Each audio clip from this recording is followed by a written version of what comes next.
Hi guys, and welcome to my inner sanctum. No, uh, this is my garden. It is also my happy place. Um, this is this is what helps my mental illness become less of an illness. And you'll probably see in my other videos me talking about gardening, being in my house, in my gardening house here. And I just wanted to walk you guys through and share. So. Um, No, this is not a gardening channel. It is for mental health, neurodivergence behavior, um, neurotypical, um, but it also is a show, it's also to show um, how simple things can affect your mental illness, your mental state. So let me show you around. So this is, well, it started out to be my herb tower, but I realized the way I planted my herbs that the sun wasn't getting to some parts. Some parts were shaded by the tip because I didn't place them properly. So this is my first time growing this many different varieties and this many herbs um, outside. The last time I grew herbs, it was in an arrow garden, which I still probably will do. Just, other varieties to keep in house. But um, basil. Did you guys know that basil comes in more than one variety? Yep, I know. Weird. So I have four types of basil that are growing here right now. I've got lemon basil. This is a long, stocky, short leaf variety. It smells citrusy and it tastes citrusy, which is perfect for chicken and fish. Um, you can place them in olive oil. Couple of take out a few stalks or a few leaves, place them in olive oil, sit them in the light for a little bit. I want to say maybe 12 to 24 hours.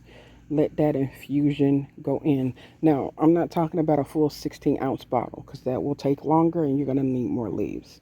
But, just something small. Let that sit up there for 24 hours at least.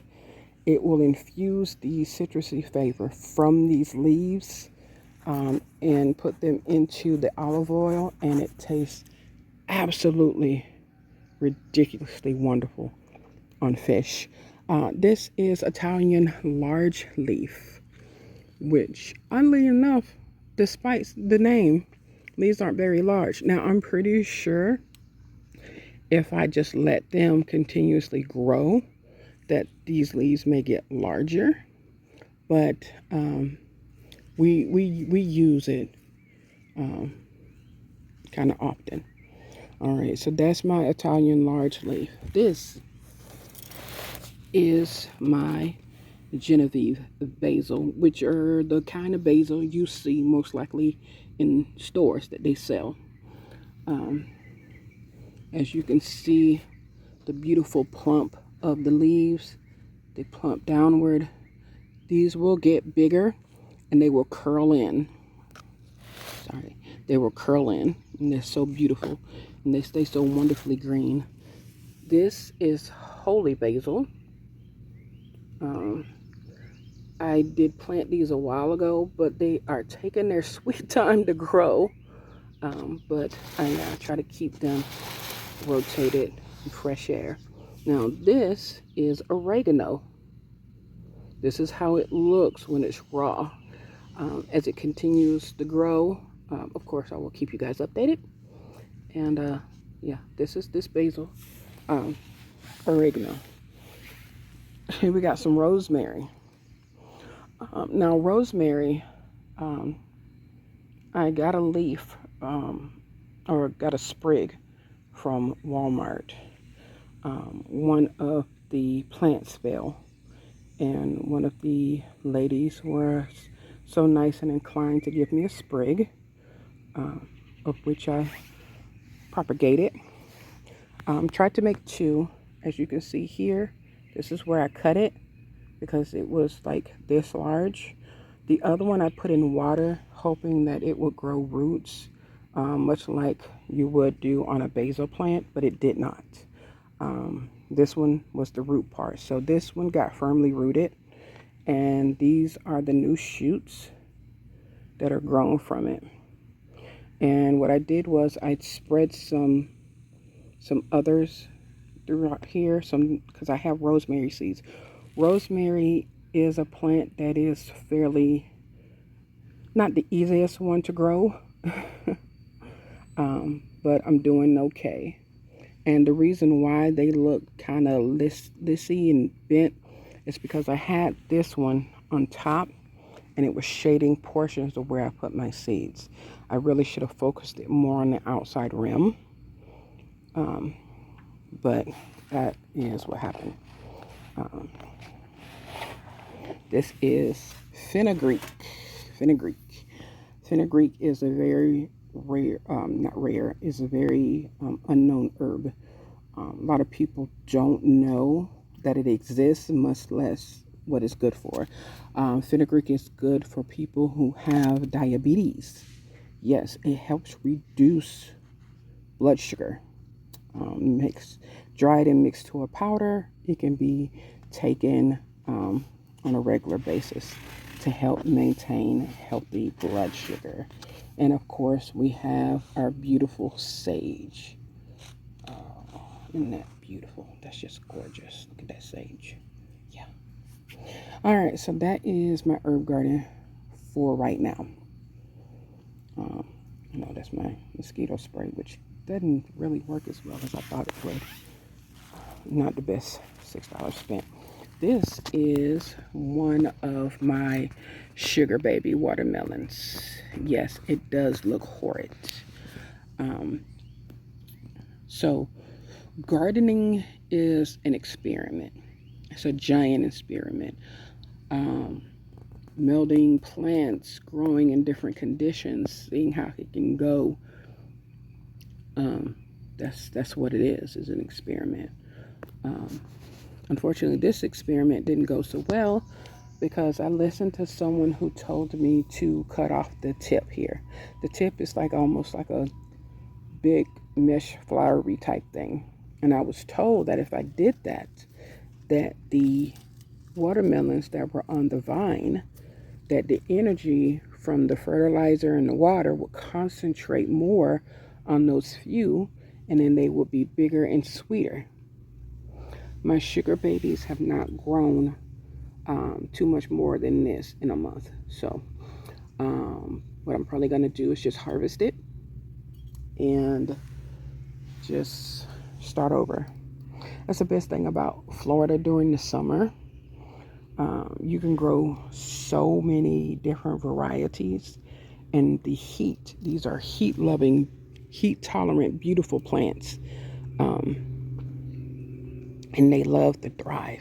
And since Florida, we have so much heat, so many times throughout the year, it's easy to grow something. This is a yellow crookneck squash. Now, I don't have bees, which are pollinators. And I wish I had some flowers to show you. Yellow crooknecks, these are male flowers here. And what happens is the male flowers come up, the female flowers have the fruit on the tip. And the bees come, they take the pollen from the male flowers. I don't, they don't know the difference. They're just going from flower to flower. But they get pollen from the male flower and put them on the female flower. Well, the male and females open up different times a day, which makes it kind of hard to self-pollinate. But I come out here early in the morning, and when I have a male and a female that are open, I have some fruit that are new, I'll take my little paintbrush, or I'll take the flower itself and then pollinate the female. Um, but you gotta be quick. Um, I have lost many a fruit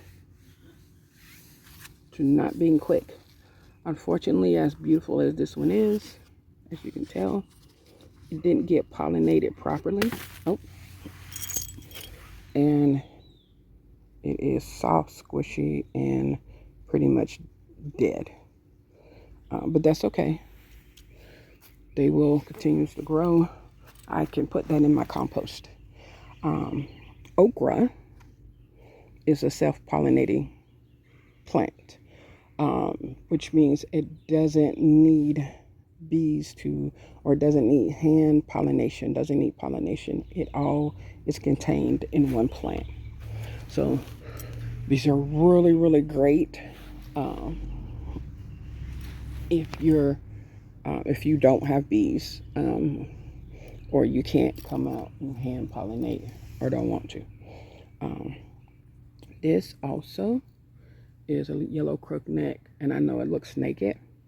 So what happened is I got a spout of powdery mildew, which looks like this. And I tried to fix it with some peroxide and water, a 2-to-1 mix, and it didn't fix it.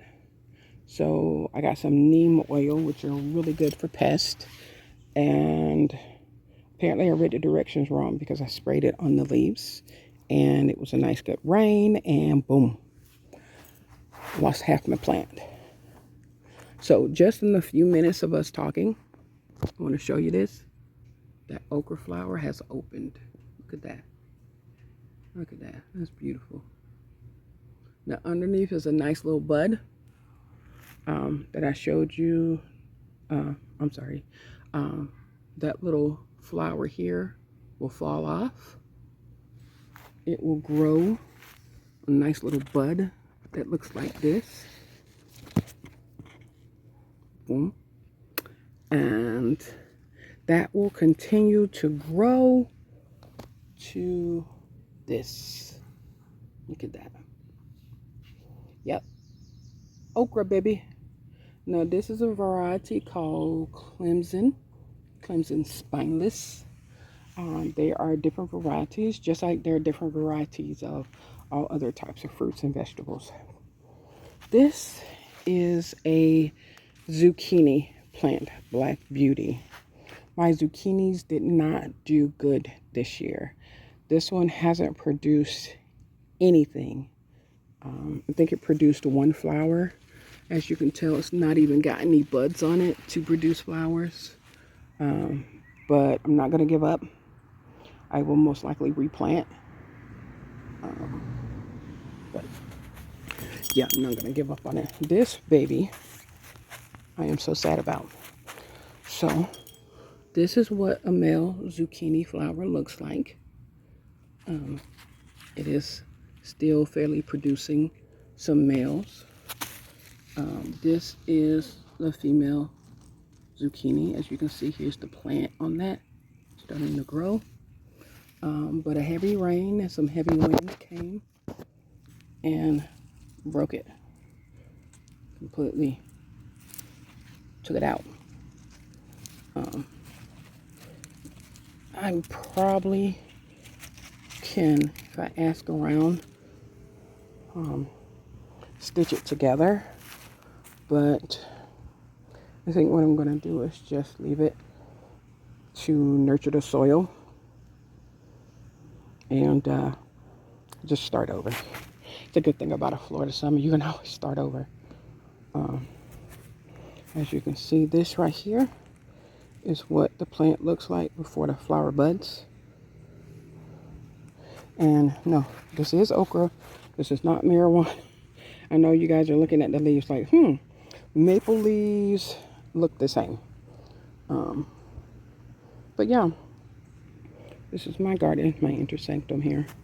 I know it looks like it's getting too much shade and not enough sun.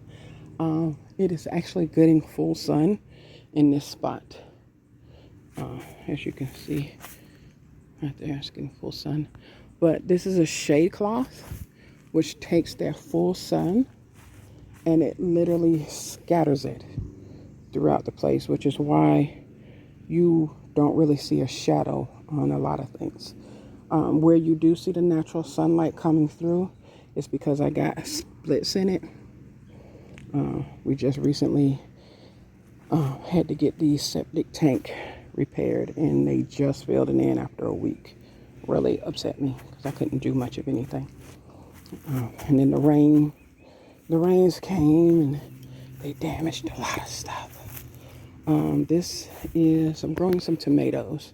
So this one doesn't look like it's gonna make it. I'm not sure what's going on. I think the rain damaged it when that wind came through and it busted one of the tops.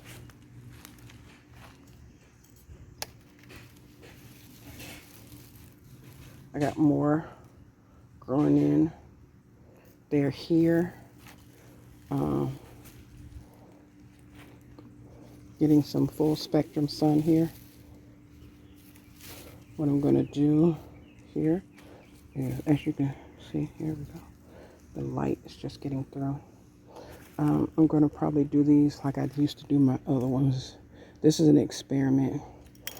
I think that having them out here, getting them hardened underneath this didn't work too well for my seedlings. So I'm gonna do like I usually do. I'm gonna stick them in the window or something, so that the full sunlight shines through. But we'll see. Lost many a tomato plants this year, but we'll work it. Okay, hello. I'm also growing mushrooms. I just harvested some, and the starting over to get more. But yeah, my inner sanctum, my peaceful place. But find, I said that to say this. Find something that is you, just you.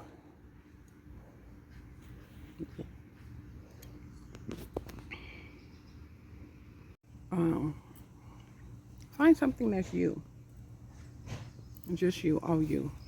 Something that you can pour yourself in. It doesn't have to be gardening.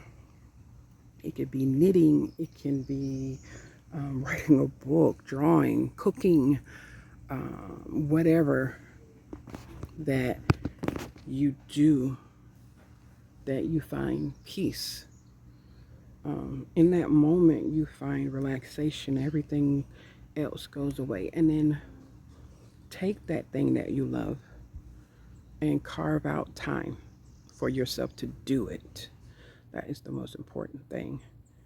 Make it a requirement for yourself, like a doctor's appointment. Say, all right, I'm going to spend an hour a day or 3 hours a day, or I'm going to spend just one day a week. Whatever it is, do that.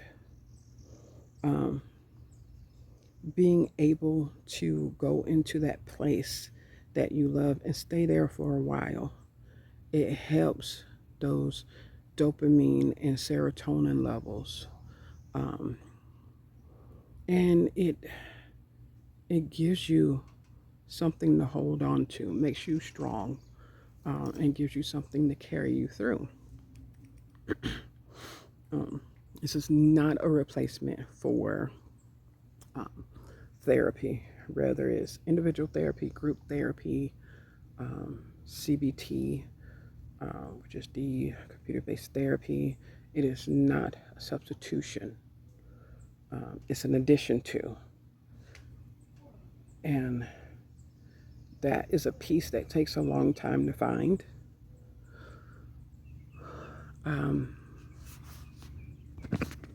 I have been in and out of therapy for a long time. And There are times where you feel like I'm all better, I'm all fixed. Um, but don't quit. Spread it out. Say, okay, I am feeling good. I'm feeling wonderful. I may not need to see you every day. I may not need to talk to you once a week. I may need to spread it out more. Do that, but don't stop. Don't stop. Mental illness is never cured. It is maintained. Um, you can't say my brain is no longer broken. It's knitted. If you get a broken leg or a broken arm, the bones are knitted together, but it'll never be as strong as it was before it's broken.